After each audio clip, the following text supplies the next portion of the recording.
I speak Vietnamese and English, and my first language is Vietnamese. I can speak two languages, English and Spanish, but my first language is Spanish. It's complicated because I speak English most of the time. We learn Spanish and French in Trinidad, but our main language is English, but it's a very broken English. I speak Spanish and English, and my first language is Spanish. I speak Arabic, French, English, and Italian, and my first language is Arabic. Hi, my name is Cameron Gibson. I am a mass communications major here at Texas West. I play women's basketball, and I am a junior.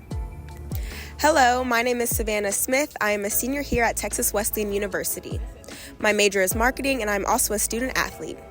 Hi, my name is Malaya Lacour. I am a junior here at Texas Wesleyan. I'm a mass comm major, and I am on the basketball team. In my experience, I've been to several different universities. At my first university, there was a large international student population. While there were many students that did continue to speak their native language, there were also a large population that didn't. Being a student athlete, I have experienced having an international student as one of my teammates.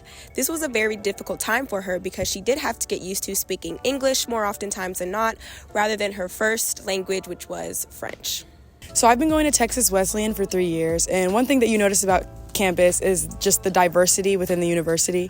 It's like we market to international students, and once you're here, you'll hear a bunch of different kind of variety of languages. Because I'm an international student, I don't really speak a lot of Vietnamese here just because of like the environment and all. But I normally speak Vietnamese around like 10 to 15 minutes per day with my family only. But other than that, I don't really use that much of Vietnamese. On campus, I speak English with my professors and with my classmates, but when I am like in my personal life, I speak most of the time Spanish because all my friends here are from Latin America, and when I call my parents, I speak in Spanish. When I meet people, like my friends, I have to adjust to speaking kind of like American, pronouncing all my words and all that. You know what? I've been doing this.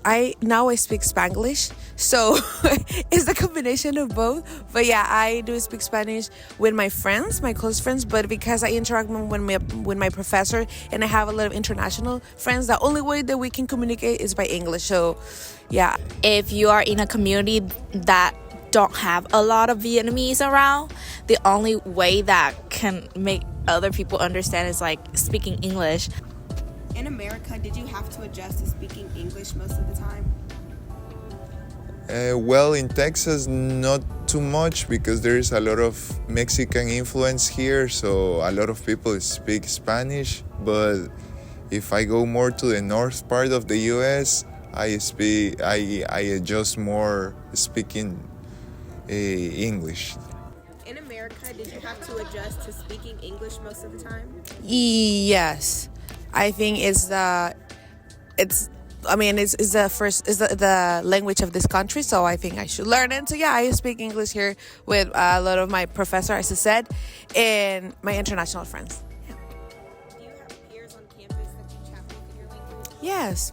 Oh, actually, one of my best friends, she's from Puerto Rico and Honduras, so I speak with them in Spanish since they speak Spanish too.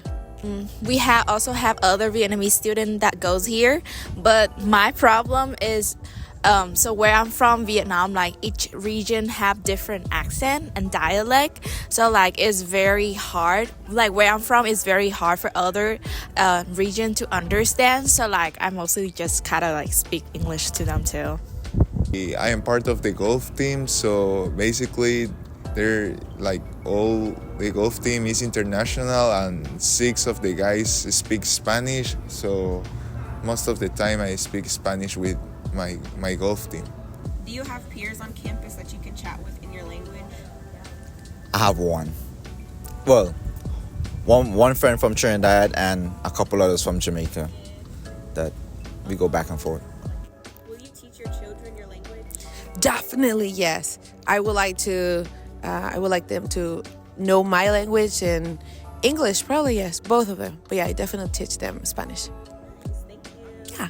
Yes, It doesn't matter if they are in the US or in Guatemala or at any part of the world, I will try to teach them Spanish. Children your language? Oh yeah, absolutely. I think that is very important for your kid, especially if I'm gonna have a kid and I'm stay here after I graduate, then absolutely, because I want them to know where were they from originally still. Yeah, because Arabic is important for them, and also English, because English right now is the first language in the world, and like if you learn English, you will speak with everyone you want. Hell yeah, I have to, because that's my culture. Languages are fading away and disappearing as a result of global changes. This loss isn't just about words, it erases unique ways of expressing thoughts and emotions. In the realm of international and intercultural communications, the extinction of languages create a challenge. Communication is more than just words, it's about grasping cultural nuances. When smaller, less commonly spoken languages come into touch with the dominant or more generally spoken language extinction comes into play.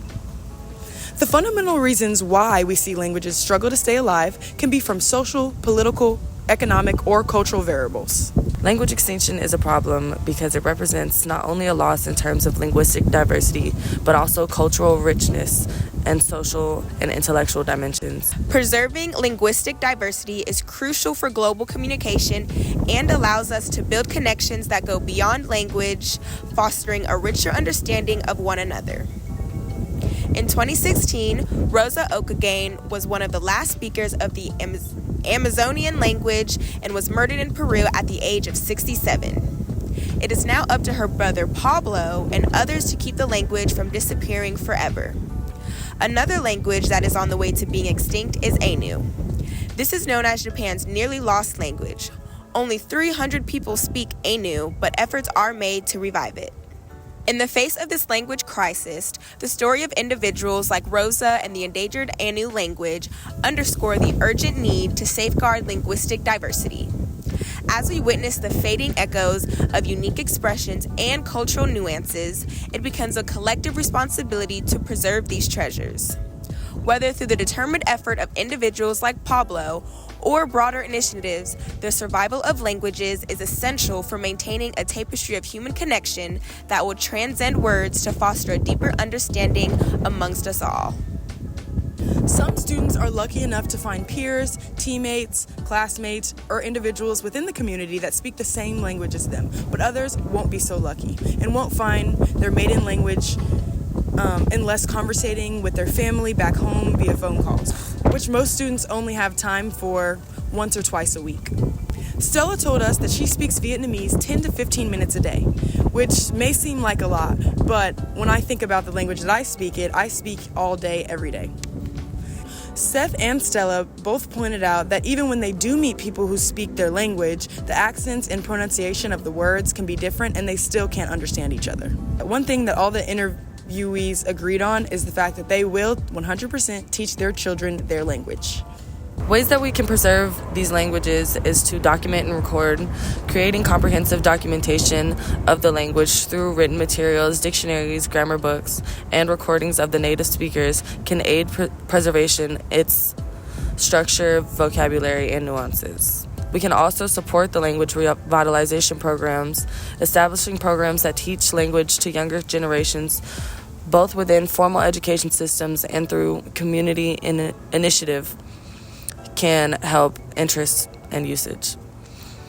And we can also encourage the language use. Encouraging the use of the language in daily life, ceremonies, cultural events, and social gatherings within the community helps maintain its vitality. Bless up. Thanks. That's perfect. That's good.